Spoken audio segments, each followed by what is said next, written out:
I feel like it's easy to feel the spectrum of that completely, all of them, in one day.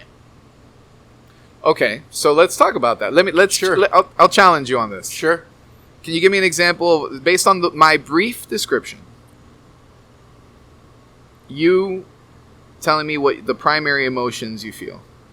Well, this is a good one. So, I could wake up.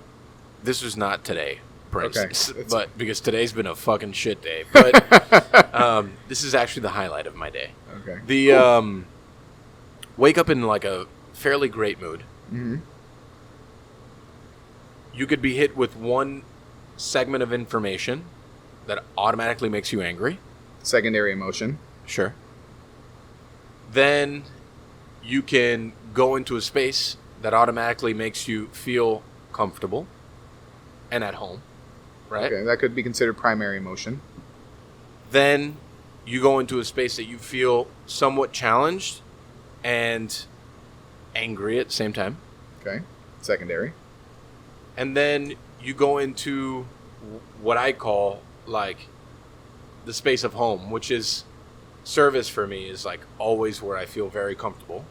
And like I feel like I can conquer all problems. I totally get that from you, by the way. Totally. Within a spectrum of like a square, I can handle all these things, right? Yeah. So then you go into complete survival mode, right? Okay. Ooh, survival mode. And you fight or flight response ignited. You fight through it. You rally through it. You push people through it. You yourself push yourself through it. And then you reach a state of, I mean, I'm not going to say euphoria because I feel like that's almost unrealistic to me, but a euphoric state like we did it. Yeah. And we did it collectively. Sure. We did it as a team. Whether I led the team, someone else led the team, I was part of the team, and we did it. And then you're back at a state of comfort. Comfort as in safety? You're safe? You made it out all right? I don't ever feel safe. No, okay. But I'm saying like the survival, you mentioned survival earlier, survival mode. So like the comfort at the end of the day is we survived. Yeah. Okay. All right. So, I feel like all of like that could be a spectrum of a 16-hour day. Okay. All of those emotions are based on what? I mean, I'm not totally sure. I mean, like I don't know. Fear. You think so? Most of the time. I mean, if you really, really get to the bottom of each one. I mean, right? At the end of the day, like, and this is the way that I very much feel. Fear is a master motivator. It could be.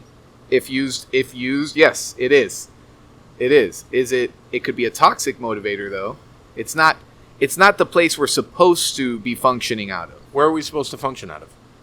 Just understanding I am a worthwhile, functional, successful individual, and I'm just going to do what I do, and I'm going to do it well, I'm going to do it strongly, and not... Because if you think about the language, right? Survival. Mm-hmm. All right, so what's the emotion that's tied directly to survival is fear. Fear of? Failure, always. Not surviving, right. I mean, but at the end of the day, like, for example, and I can only speak from the seat that I sit in. Sure. So let's talk about F&B, food and beverage. Yeah. Right? I actually did not know what that was, so I was like, it's all good. What the fuck are we talking about? We can add that to the glossary, Pancom Podcast glossary, F&Bs. Please do. I had no idea what that was. URL, pancompodcast.com. I was creating 3 different ways I was going to ask what that is without sounding like an idiot. No, food and beverage. Okay. Fun and bananas. I mean, it is always constant of fight or flight. Yeah. It is always like we cannot fail the situation because situations are so fast and they're so like and they can change so quickly that I mean we are. If you're busy, you're fighting 100% of the time. Yeah. And the way that I think about it is like maybe this is from being a sports person my entire life, but we cannot lose. We have to fight to win all the time. I think You could just forget about the cameras. Come on. I think that's great. I think that's. Would you like another? Sure. Yeah. Nick, you want another? Sure. Yeah, whatever. And I think that's awesome. And I think like that's the thing. Like it's not. Yeah, but it's about, not controllable. I will tell you. Wait, it's not control. What's not controllable? You mean because the fight or flight response is designed for what? Survival. Of I mean, oneself. real danger, Sure. right? Yeah. Like, like a lion is chasing you, Sure. right? Real That's a danger. good one. I love Yeah, lions. Yeah. Well, yeah. Yeah. But not when they're chasing you. No, they haven't chased me yet. Okay. Yet. Yeah. But that's the misfire of the fight or flight response is a trigger from perceived danger. Things that are not going to kill you. But is okay. So is being dead the only barometer we have of what's going to kill you and what's not going to kill you? No, not death. It's the need to survive, Sure. right? Well, what I'm saying is, and I will say this because I've talked to, and me personally, I've made tons of strides, right? Like I can sleep at night, Good. like a fucking child. I didn't sleep yesterday, but that was actually an outlier. Yeah. Liz, you gonna walk through? Yeah. You have a question? No, come on. Yeah. Order more. Yeah. 15 pounds. So, where was I? What was I saying? That threw me off. Fuck. We were talking about survival mode. Right, right. The not death, but the need to No, survive. No. What I was going to say was, I've talked to a lot of people that are in somewhat the same position that I was 6 years ago. Yeah. Right. And I have made lots of strides that are like I can lay my head down at night and I can sleep like a fucking baby, and I'm totally good until like I usually wake up. Yeah. But death isn't the problem. Okay. And a lot of people that were like, for instance, the position I was in 6 years ago.